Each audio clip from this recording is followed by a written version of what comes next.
Assalamualaikum warahmatullahi wabarakatuh dan salam sejahtera kepada Profesor Madya Dr. Jamal Safri bin Saibun dan semua rakan sekelas sekalian.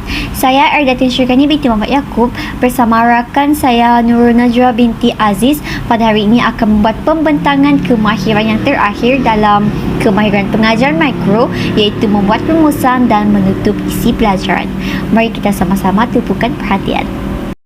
Menurut Fakulti Anwar Muhammad Sabri 2019, kemahiran penutup merujuk kepada kebolehan menutup pelajaran oleh guru dan pendidik bagi menamatkan aktiviti pembelajaran melalui memberi pandangan keseluruhan bahan yang telah diajar dan dipelajari pelajar dan mengenal pasti tahap penguasaan pelajar terhadap proses pengajaran dan pembelajaran yang dilakukan. Menurut Bulgar SM Muhammad TJ dan Walls RT 2002, sesungguhnya penutup sewajarnya dilakukan untuk mencapai standard pembelajaran berkesan. Malangnya, ramai dalam kalangan guru yang menggadaikan bahagian ini atas asbab kekangan masa. Aris Pencil 1980 juga menjelaskan perkara yang sama yang mengutarakan masalah besar dalam kalangan majoriti guru pelajar ialah tidak dapat membahagikan masa yang secukupnya untuk membuat satu penutup pelajaran yang efektif. Hal ini dikatakan demikian kerana para pendidik yang lebih fokus dan risau akan persembahan isi pelajaran serta tergelajak waktu semasa sesi pembelajaran bersama pelajar di dalam kelas. Secara ringkasnya, bahagian merumus dan penutup pelajaran merupakan waktu untuk guru membuat penggulungan sesi pembelajaran, pengajaran dan pembelajaran yang telah dilaksanakan di dalam kelas dengan mengambil kira aspek cara pelaksanaan terbaik dan impak membuat penutup pelajaran kepada pelajar. Seterusnya, kita lihat pula apa kepentingan kemahiran merumus dan menutup pelajaran ini. Yang pertama ialah memaksimumkan penglibatan pelajar menerusi aktiviti refleksi yang pelbagai. Guru boleh mengendalikan sesi refleksi mengikut kreativiti sendiri sama ada secara lisan ataupun bertulis. Selain itu, murid juga dapat memahami topik pembelajaran dan lebih bersedia untuk sesi pengajaran dan pembelajaran yang seterusnya. Hal ini berkaitan dengan perkaitan kognitif, iaitu guru dan pelajar akan mengulang isi pelajaran dan juga terdapat unsur perkaitan sosial diterapkan di sini, iaitu guru akan memperkenalkan tajuk pelajaran seterusnya kepada pelajar sebelum tamat waktu PDP. Di samping itu, murid lebih cakna tentang pelajaran. Maksudnya di sini, murid tidak bersikap ambil mudah tentang isi pelajaran pada hari itu. Perkara ini berlaku sekiranya guru sentiasa menjalankan aktiviti penutup pelajaran. Murid-murid akan bersedia sebelum sesi tersebut dijalankan dengan cara memberi perhatian sepenuhnya semasa PDP berlangsung. Yang terakhir adalah meningkatkan pencapaian pelajar pada keesokan hari atau pada hari minggu penilaian isi pembelajaran. Melalui perkaitan kognitif dalam kemahiran merumus dan menutup pelajaran seperti aktiviti pengukuhan, penilaian, refleksi dan aktiviti susulan yang dilaksanakan oleh guru, murid dapat meningkatkan kefahaman topik yang dipelajari dan akan membantu mereka untuk menghadapi peperiksaan yang akan datang. Terima kasih diucapkan kepada saudari Irdatin. Baiklah, terdapat 6 prinsip dalam kemahiran menutup dan merumus pelajaran. Yang pertama adalah berjaya meninggalkan kesan yang kekal dan mendalam dalam setiap diri pelajar. Yang kedua adalah memberikan gambaran keseluruhan bagi aktiviti dan isi pengajaran selanjutnya. Yang ketiga adalah mewujudkan perkaitan pengetahuan sedia ada dengan konsep baharu yang akan dipelajari. Yang keempat pula adalah mengaitkan aspek pengajaran guru dengan pelajaran yang dinilai. Dan seterusnya adalah menilai keberkesanan sesi pembelajaran. Dan yang terakhir sekali adalah memberikan makna kepada guru berasaskan minat, peringkat umur serta kemampuan pelajar. Seterusnya, pelaksanaan kemahiran rumus dan membuat penutup boleh dibahagi dan dibincangkan mengikut berkaitan kognitif dan berkaitan sosial. Aspek kognitif adalah berkaitan dengan tujuan mengukuhkan dan meringkaskan hasil pembelajaran yang telah dilakukan di dalam kelas. Kemahiran menutup pelajaran dari aspek ini berupaya menilai kefahaman pelajar dengan mengaplikasikan beberapa komponen kognitif yang sesuai kepada pelajar. Dalam hal ini, kemahiran menyoal perlu seiring untuk menimbulkan komunikasi dua hala yang dikehendaki, iaitu antara guru dan pelajar. Terdapat 5 komponen berkaitan kognitif yang penting untuk diketahui. Yang pertama ialah kemahiran mengulang isi penting. Kemahiran mengulang isi penting dijalankan bagi mengukuhkan pengetahuan para pelajar tentang isi utama pelajaran. Selain daripada mengulang isi penting secara sendiri oleh guru, para guru boleh mengaplikasikan kemahiran menyoal untuk memastikan berlaku komunikasi dua hala dengan pelibatan daripada murid. Guru bertanya soalan kepada murid tentang hasil pembelajaran untuk menilai tahap kejayaan sesi pengajaran dan pembelajaran yang telah dilakukan. Justru, guru perlulah mengemukakan soalan yang berbentuk konvergen, ringkas, lengkap dan penggunaan bahasa yang sesuai serta mudah untuk difahami. Perkara ini perlu dititik berat untuk mengelakkan pembaziran masa akibat kekeliruan pelajar memahami soalan dan mengambil masa yang lama untuk menjawab pertanyaan guru. Contoh soalan yang boleh disoal oleh guru kepada murid untuk mengulang isi penting ialah apakah sumber-sumber tenaga yang ada? Yang kedua, berapakah jenis sumber tenaga yang boleh diperbaharui? Justru dengan soalan-soalan yang berbentuk begini, murid tidak perlu mengambil masa yang lama untuk menjawab, tetapi poin utamanya ialah guru ingin memastikan murid dapat mengulang isi-isi penting yang dipelajari pada hari tersebut. Komponen seterusnya ialah membuat rumusan. Rumusan dibuat dengan cara melibatkan beberapa orang pelajar melalui sesi menyoal tentang dapatan daripada hasil pembelajaran pada hari itu. Beberapa pelajar akan dipilih mengikut target atau secara sukarela untuk mendapatkan refleksi murid. Pada bahagian ini, fokus penyoalan adalah berkaitan dengan objektif pembelajaran. Hal ini sangat berkait dengan pendapat Ayua 2017 yang menegaskan murid perlu berupaya untuk mengingati semula maklumat berdasarkan pengalaman dan menulis teks bermaklumat.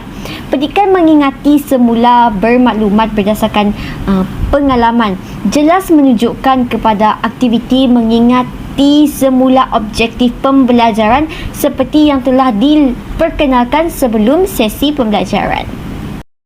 Fahaman yang boleh dijelaskan daripada ungkapan menulis teks bermaklumat merupakan tindakan menulis refleksi pembelajaran selaras dengan topik yang dipelajari. Dalam hal ini, aktiviti refleksi bersama murid boleh dilakukan secara oral ataupun bertulis. Selain daripada memilih dan bertanya terus kepada murid, antara contoh aktiviti refleksi pembelajaran ringkas yang secara bertulis dan oral yang boleh dilakukan ialah 3 to 1, thumbs up, thumbs down dan mind mapping. Menurut Iris 1989, an effective summary can help to develop an awareness of social unity and purpose of what she has so far done. It ties up the package in order to maximize the impact of each learning experience. Justru pada waktu ini, murid diberi peluang untuk mengemukakan pandangan sendiri berkaitan tajuk yang dipelajari. Setelah murid selesai memberikan jawapan dan mengemukakan pandangan, guru akan membuat rumusan secara keseluruhan berdasarkan hasil daripada jawapan-jawapan yang diutarakan oleh pelajar dan kesimpulan akhir pembelajaran pada hari tersebut. Komponen ketiga ialah membuat penilaian. Langkah penutup merupakan peluang untuk melakukan penilaian. Penilaian hasil pembelajaran boleh dilakukan secara lisan, penulisan ataupun pemerhatian. Secara umumnya, penilaian dilakukan untuk mengenal pasti tahap pencapaian murid. Hal ini termasuklah tahap pencapaian cemerlang, sederhana ataupun lemah. Penilaian juga dilakukan untuk mengenal pasti sebab kelemahan pelajar dalam unit-unit tertentu pelajaran. Seterusnya, guru boleh menentukan sama ada pelajar memerlukan latihan tambahan berdasarkan tahap kefahaman pelajar. Pada masa yang sama, guru dapat membuat keputusan untuk mengajar semula bahagian tertentu dan mengetahui masa terbaik dan sesuai untuk meneruskan pembelajaran ke bahagian seterusnya. Bukan itu sahaja, penilaian juga dibuat untuk mengetahui keberkesanan kaedah, bahan dan aktiviti pengajaran dan pembelajaran. Menurut AIWA 2017, berdasarkan penilaian daripada tindak balas pelajar, guru berpeluang untuk menambah baik atau mengubah suai pembelajaran seterusnya mengikut kesesuaian pada masa akan datang. Seterusnya adalah mencadangkan aktiviti susulan. Cadangan daripada aktiviti susulan dilakukan selepas penilaian daripada aktiviti pengukuhan yang dilakukan. Tindakan susulan guru dijalankan secara formatif, iaitu maklumat-maklumat yang dikumpul dan diperoleh digunakan untuk membaiki kelemahan pelajar serta meningkatkan pengajaran. Guru akan menentukan sama ada pelajar memerlukan proses pemulihan, pengukuhan atau pengayaan mengikut kesesuaian situasi pelajar. Proses pemulihan biasanya dilakukan pada keadaan tahap penguasaan pelajar yang masih lemah atau masih tidak memuaskan. Tindakan meneruskan kepada aktiviti pengukuhan pula dilakukan untuk menguji semula tahap kefahaman dan mengukuhkan kefahaman murid secara keseluruhannya dengan memberikan lembaran kerja semasa di dalam kelas atau selepas waktu pembelajaran dan pengajaran di dalam kelas bersama guru. Aktiviti pengayaan pula dilakukan terhadap pelajar untuk mencabar kebolehan dan tahap pemahaman pelajar tahap pemahaman murid tentang sesuatu topik yang telah dipelajari. Oleh itu, sangat penting untuk para guru mengenal pasti kebolehan setiap murid untuk memahami sesuatu topik yang diajar untuk memastikan tindakan susulan yang diambil adalah tepat. Yang terakhir ialah aktiviti pengukuhan. Pengukuhan merujuk pada aktiviti PDP yang dilaksanakan oleh guru dalam bentuk latihan selepas pengajaran dan pembelajaran. Soalan-soalan latihan adalah sama untuk semua murid untuk melihat tahap penguasaan dan pemahaman murid serta menjadi rangsangan supaya belajar dengan lebih berkesan. Pengukuhan dilaksanakan hanya untuk menguji minda dan berbentuk lembaran kerja. Menjalankan aktiviti pengukuhan juga dapat membentuk disiplin, sikap berdikari dan proaktif dalam diri pelajar dalam diri murid untuk menyiapkan tugasan daripada guru. Bahan pengukuhan boleh dilakukan dengan pelbagai kaedah dan pendekatan mengikut kesesuaian situasi murid dan kreativiti guru serta mestilah selari dengan objektif pembelajaran. Lembaran kerja kini boleh dilaksanakan dengan pelbagai cara untuk menjalankan aktiviti pengukuhan yang lebih interaktif seperti crossword puzzle, Bing, Qbox, Drawscene, peta minda, gamifikasi seperti Kahoot, quizzes, Mentimeter dan Wordwall. Terdapat 5 perkara yang perlu dititik beratkan dalam perkaitan sosial. Yang pertama adalah menimbulkan perasaan nilai murni, memberikan peneguhan positif, mewujudkan perasaan ingin tahu, memotivasikan perasaan ingin belajar dan membuat berkaitan dengan pelajaran yang seterusnya. Untuk berkaitan sosial yang pertama adalah menimbulkan perasaan nilai murni, bertepatan dengan falsafah pendidikan kebangsaan iaitu FPK yang mana penerapan nilai murni yang baik akan melahirkan anak bangsa yang seimbang dari segi jari iaitu jasmani, emosi, rohani serta intelek. Untuk menimbulkan perasaan nilai murni, guru mestilah sentiasa memuji murid seperti berkata, "Saya suka dan bangga melihat kerjasama kamu semua." Kesannya, murid akan berusaha untuk mengekalkan imej positif yang telah ditonjolkan. Selain daripada itu, nilai daripada guru itu sendiri iaitu sikap amanah, ikhlas, kasih sayang serta berbudi bahasa akan memberikan contoh dan model yang baik kepada pelajar. Manakala bagi subjek geografi pula, guru boleh menerapkan perasaan nilai murni iaitu perasaan cinta akan alam sekitar kepada murid agar mereka sentiasa menyayangi alam sekitar dan tidak membuat sampah merata-rata. Yang seterusnya adalah memberi peneguhan. Memberi peneguhan merujuk kepada teknik dan usaha guru untuk mengubah perilaku pelajar ke arah yang positif. Terdapat beberapa kaedah iaitu lisan positif, isyarat, sentuhan, dampingan, penggunaan jawapan murid serta lisan negatif. Guru juga perlu pandai bermain tarik tali dan mempunyai sikap bertimbang rasa agar pelajar mengekalkan momentum sedia ada. Peneguhan yang positif akan membentuk disiplin kelas yang baik. Seterusnya, membolehkan aktiviti PDP dijalankan dengan berkesan. Berkaitan sosial juga akan menimbulkan perasaan ingin tahu. Lawrence Down Southern pada tahun 1990 telah mencadangkan 3 peringkat dalam model pengajaran kreatif inkubasi. Model ini bermula dengan aktiviti pemanasan untuk mendapatkan sepenuh perhatian pelajar. Seterusnya, guru perlu mempersembahkan idea secara kabur, bertanyakan soalan provokatif untuk merangsang perasaan ingin tahu pelajar. Guru juga hendaklah bertindak sebagai moderator bagi mewujudkan keseronokan dan pemahaman yang jitu ketika sesi pembelajaran. Kaedah penceritaan, kuis ringkas dan keupayaan untuk membuat berkaitan dengan pelajaran yang lepas akan mencetuskan persoalan baru serta memotivasikan pelajar untuk mengikuti sesi PDP dengan sepenuh tumpuan. Berkaitan sosial juga memberi suntikan motivasi. Motivasi ini merujuk kepada kemahuan diri yang disertai dorongan dan semangat untuk mencapai sesuatu pencapaian dalam diri individu. Murid yang bermotivasi tinggi akan menumpukan sepenuh perhatian terhadap sesi PDP yang sedang berlangsung. Oleh itu, guru mestilah berangsang motivasi pelajar dengan memberikan galakan terhadap cita-cita dan impian murid. Terdapat beberapa jenis motivasi seperti motivasi kecemasan iaitu kuis ringkas pada akhir PDP akan mengekalkan fokus murid dalam kelas. Seterusnya adalah motivasi penguatan iaitu merujuk kepada kata-kata penghargaan, dorongan dan pujian. Bentuk sosial yang terakhir adalah berkeupayaan membuat berkaitan dengan pelajaran selanjutnya. Penggabungan model konstruktivisme dan behaviorisme menjadikan penyampaian guru itu lebih berkaliber dan berkeyakinan. Konstruktivisme merujuk kepada pembinaan pengetahuan menerusi pengalaman dan pembelajaran. Manakala pendekatan behaviorisme pula yang diasaskan oleh Gage dan Berliner merujuk kepada perubahan tingkah laku hasil daripada pengalaman. Kaedah visualisasi, penggunaan BBM dan variasi contoh di samping penggunaan laras bahasa yang sesuai akan membantu murid memahami silibus.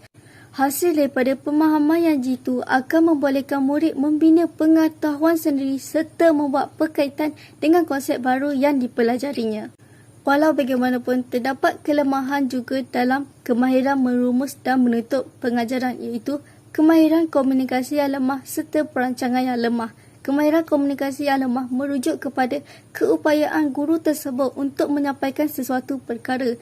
Manakala perancangan yang lemah pula melibatkan ketidakcukupan masa untuk guru tersebut membuat kesimpulan secara menyeluruh. Baiklah, kita telah sampai ke penghujung pembentangan iaitu kesimpulannya. Kemahiran menutup dan merumus pelajaran ini memperincikan tentang gambaran keseluruhan pengukuhan konsep serta mewujudkan perasaan pencapaian dalam diri pelajar. Berkaitan kognitif merujuk kepada aktiviti rumusan, mengulang isi penting, menjalankan aktiviti penilaian. Hal ini bagi mengukuhkan kefahaman murid. Penutup sosial pula menghadirkan perasaan pencapaian untuk mendorong dan memotivasikan murid untuk menggapai kecemerlangan dalam bidang akademik.